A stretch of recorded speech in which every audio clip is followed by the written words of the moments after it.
Welcome to Kenton's videos. Enjoy the video. You need a working mic and permissions. Start by testing audio in your console or PC settings so you don't troubleshoot mid-session. Once done, sign into Rockstar Social Club and confirm voice chat is allowed for your profile.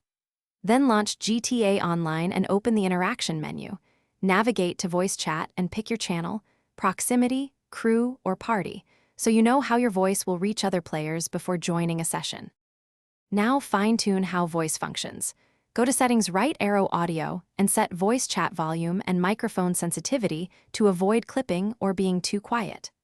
Once configured, decide whether you want proximity for local interactions or crew only to limit chat to teammates. This changes how and when others hear you. If noise is a problem, enable push to talk and bind a comfortable button so you control transmissions. This prevents accidental broadcast and keeps comms clear during missions. Join a private session to confirm everything works and watch for the mic icon next to player names. This proves audio routing is correct. If you're not heard, check NAT type, platform party settings, and whether the player or you are muted in-game. Then inspect headset cables, USB dongles, or Bluetooth pairing. If problems persist, restart GTA Online, reconnect your headset, and relog into Social Club. Often a quick relog reestablishes the voice link and clears intermittent issues. Thanks for watching. Consider subscribing if we helped you.